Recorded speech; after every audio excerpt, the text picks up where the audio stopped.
Morning, everybody. Morning. Happy Christmas Eve. We had not planned on putting out a video today. We have a Christmas video for you guys tomorrow, so I hope that you'll be looking forward to that. But something special happened to us yesterday, and we just wanted to share it with you while we have our coffee.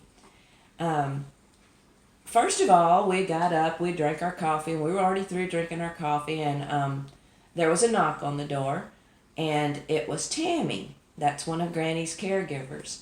And she came bearing gifts, and what she said was just the sweetest thing ever. She said, "I thank you for letting me work for your mother, and I appreciate the love that your family shows your mother and one another and her." Mm-hmm. And she wanted to give us a gift, and I laughed and I said, that should be the other way around, and she just said it meant more to her working with Granny than we would ever know. And I just thought that was so special and so sweet. She said she didn't know anybody down here.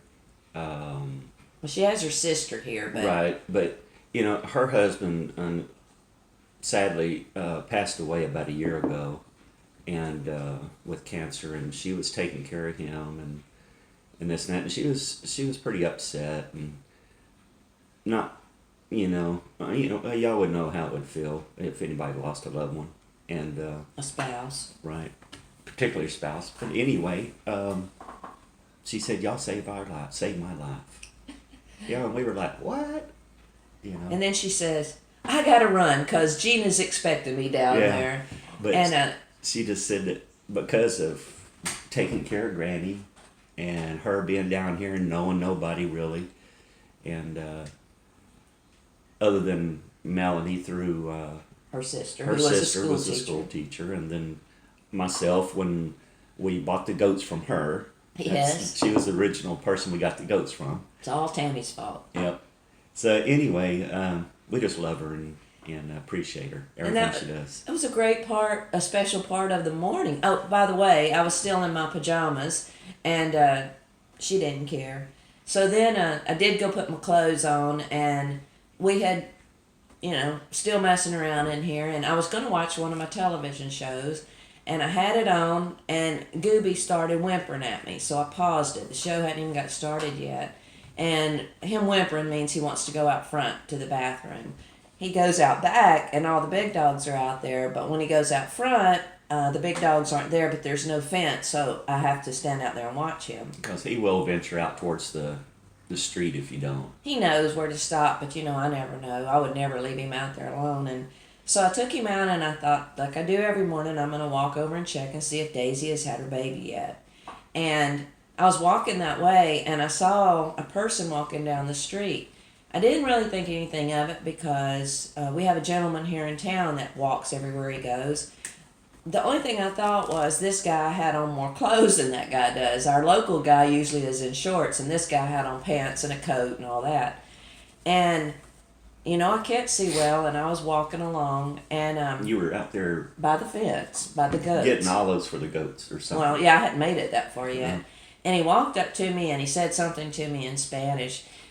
Of course, I don't no sabe Espanol, but I knew that he needed to talk to somebody that could speak English, and he was young looking. He looked to me like he was in his 20s, and I said, come on, and he walked with me to the front porch, and I opened the door, and I said, "Honey, would you please come out here? There's a young boy that needs some assistance." And so then George walked out. And so I started communicating with him the best I could. I used to know more Spanish than I do now, but He and y'all did a lot well.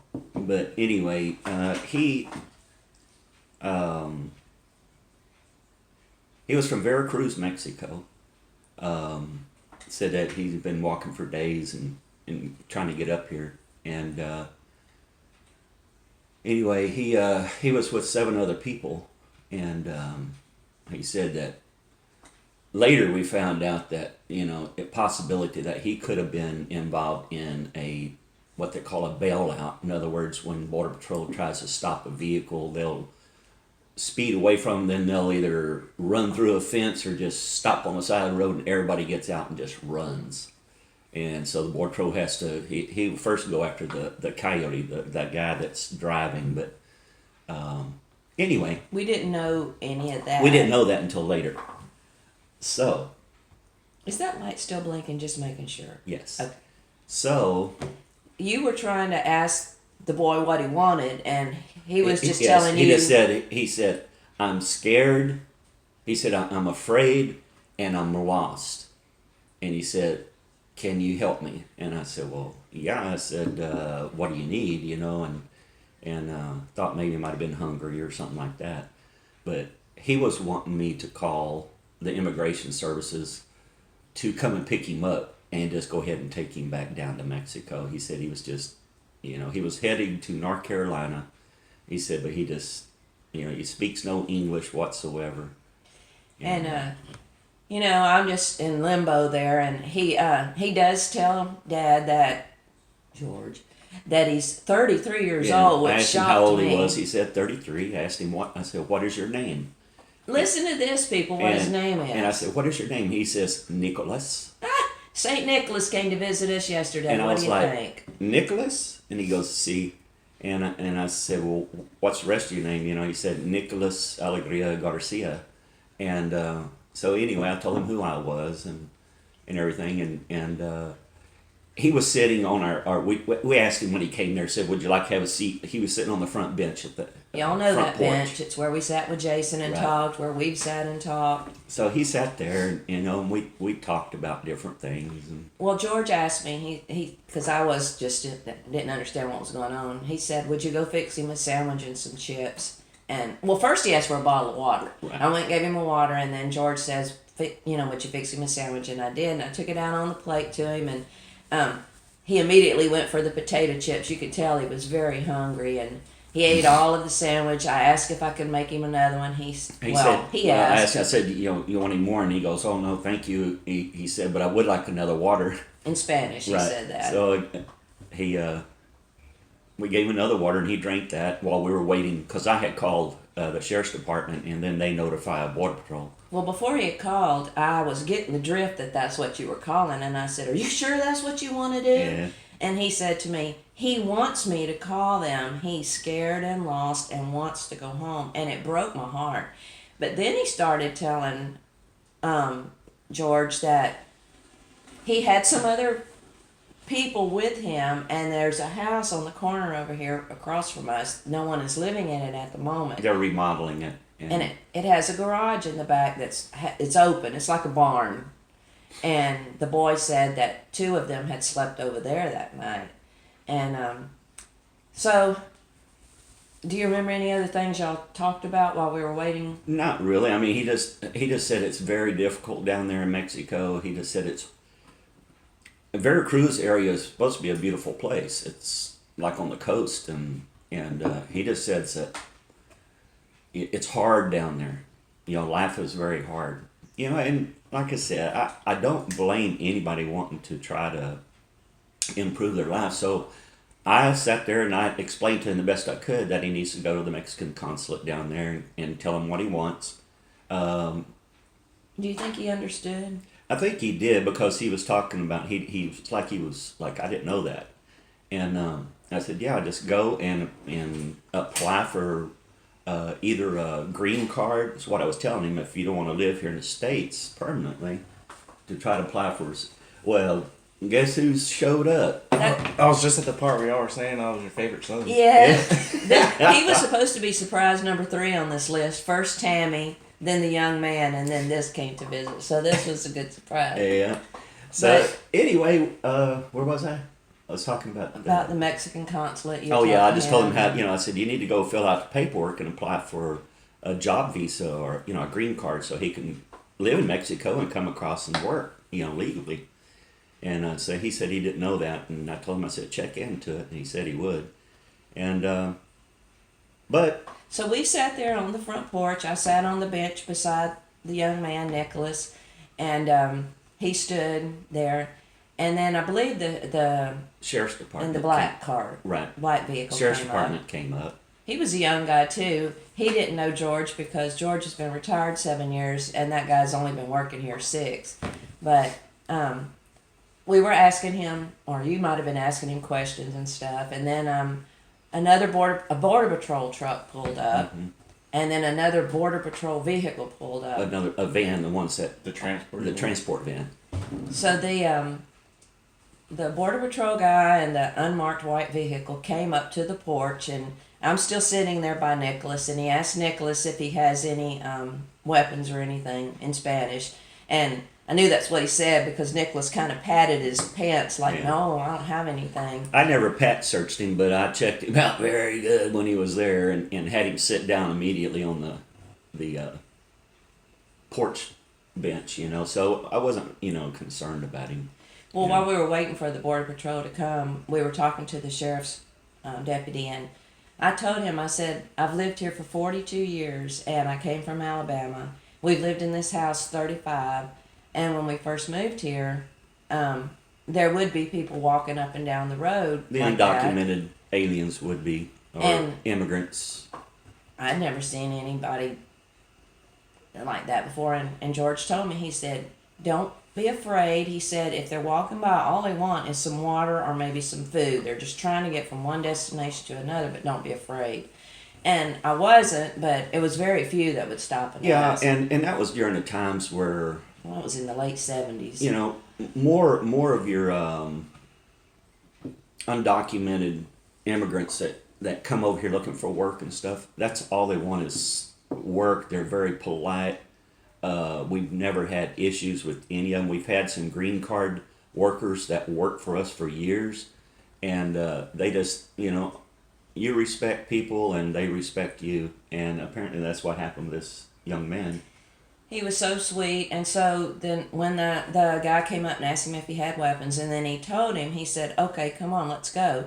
And me and Nicholas stood up from the bench, and I don't know if he was going to shake reached my out. hand. He Yeah. reached out to shake her hand to say thank you. And I said, no, we're going to hug it out. And so I reached around and I hugged his neck, and I didn't know, but He sweetly reached over and kissed her on the cheek. And I didn't said, even know. And said gracias.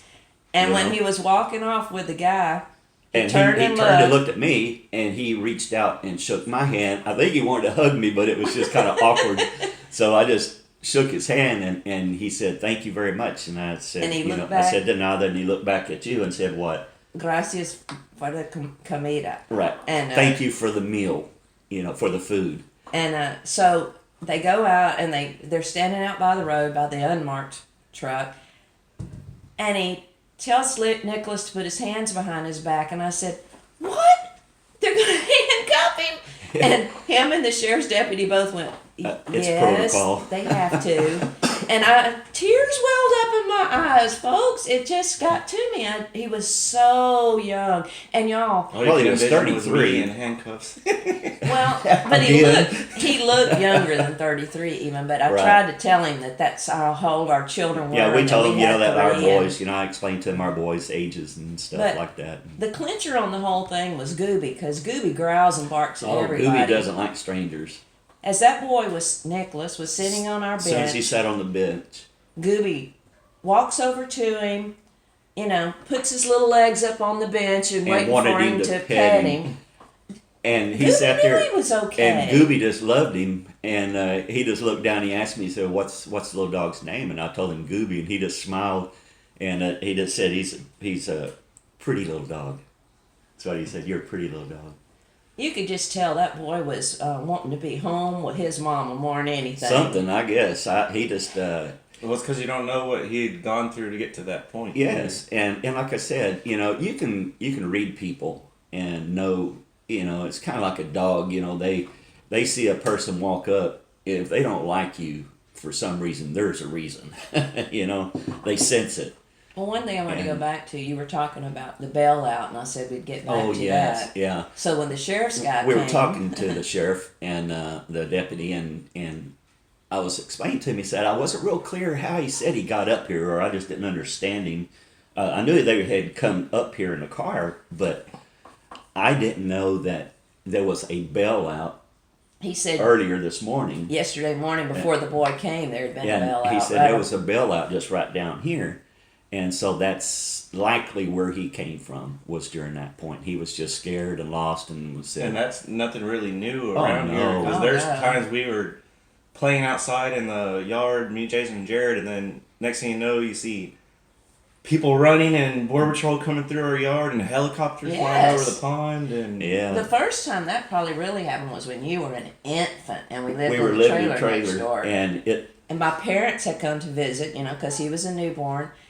And I think my dad looked out the window and said, somebody's running out there in your yard. And then a truck came through. Through our yard. And man, I went out there and I said, what the AG double hockey stick are y'all doing in my yard? You know, like that. And I said, you don't drive too much. I got kids playing out here. And Well, you didn't because you only had a baby. well, I know, but anyway, I told him, I said, man, you don't do that kind of stuff. And he said, well, we were after, and I said, what well, was the Border Patrol truck that went Yes, through? Yeah. it was Border Patrol. And so- My mom and dad were freaking out. Of course, Anyway. I was too. I talked to their supervisor, which I knew personally because we had a store down here that they would always come in and stuff. So I talked to him, and he said, well, he apologized, for them doing something like that, but he said they were just, trying to apprehend people. But anyway, Oops. it was an experience. Well, doesn't the Bible say don't turn someone away? Yeah, it might be an angel unaware, they claim. When people do that, they come up and ask for help, and people help them or don't help them, and karma comes around, I guess. Well, So- if that was a test from the Lord, he made it easy because he sent a loving little cute angel to us.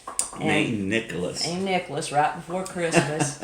And it was just too good to be true. And I just hope and pray that, and then the sheriff's deputy tells me, yeah, he'll probably be there About a a month. month or two, he said, before they do anything. And then it broke my heart again. I thought, dang. He'll be in the processing. They Yeah, have he's gonna have a roof over his head and meals and shower or whatever Right. else he needs. So That was Better exactly than what he said. being 3 hots and a cot. out in the That's, brush somewhere, scared, trying to survive. But he'll be processed up here in the town I worked in. There's a border patrol, major border patrol station there, and they'll process him and keep him there probably for about a month or so before they deport him back. But It just touched my heart, and I know it's because he was so young and so close to y'all's age, and he just looked so young and pitiful and appreciative, and yeah, he was very thankful. So there are good people, all over, but there are some bad ones, because we discussed that too. The sheriff's department and us, we were saying, yeah, gotta always watch your six, because tell you what, nowadays, especially with the MS-13 gang members and things like that come up, gotta be careful. But Most of them have identifying. yeah, he tattoos didn't. and He stuff, didn't. though. This guy was clean. Yeah. He. But I hope Nicholas has a pleasant time where he's staying. I'm sure there's not a ton of people there, and Well, I don't know. There might be a bunch of them. well, I hope he'll be all right. And we just wanted to share that with y'all. And then the third surprise was this young man right here came Riley. to visit. He's ready to come back in. Yeah, he's looking in the window saying, "Hey, let me in." Riley went out to the We let him bathroom. out, and he's been outside playing, but it's like 44 degrees out there. Hey, buddy. He's I all know y'all wet. can hear him. Calm down, It's calm funny down. 'cause it's so humid. Yeah, he's out rolling in the grass. Don't let him jump up on my bed. Riley, come here. You don't have to leave. But guys, that's really about it. We just wanted to share our Christmas experience with you and let y'all know that Matt's here. And And Nicholas did come by and see us. yes, he may not come Right. tonight, but he came yesterday. He came here because he had to find out if we had a chimney. Oh, well, now he knows he's He got to knows. come in the front Yeah, door. he knows he got to figure it out differently now. So. But I'm going to be making some food for tomorrow, and these guys, I think, have a trip to run to town to pick up some things, and Gotta work on my truck. Yeah, we're gonna work on his truck, Change out some headlights and other bulbs that are out, and rewire redo some stuff. Yeah, but And tomorrow, Granny and Gina are going to come, and we're not going to have a big, full-blown meal, but we are going to have some surprises, and Right. I'll have some of that on video so y'all Some can tamales see. Those and- are surprises. oh, But y'all will see. And I don't know if we'll video us Much. eating with We Granny don't or know. anything like that. We have to play that by ear. We know y'all want to see her, and I mean, we're gonna video stuff for us, but we just don't know whether it'll be something that we're gonna and we- put public, you know. But we might. Well, it depends on Granny. I'll ask her if she minds, you know, and Gina, and I'm sure they'll say it's all right. But you got anybody you want to say Merry Christmas to? Everybody, Merry Christmas. You? Same? Yeah, same thing. Merry Christmas to everybody, and All over the world. Oh, Rose over there in France, Yeah. and Colleen in Jamaica, and people up in Canada and Australia and Ireland. Ireland, England. Scotland. Yeah, people from all over the Australia. world. So, Merry Christmas to everyone all over the world. And as we have coffee with these Crockers, we hope you have a great day. See Check y'all us later. out tomorrow for the Merry Christmas video.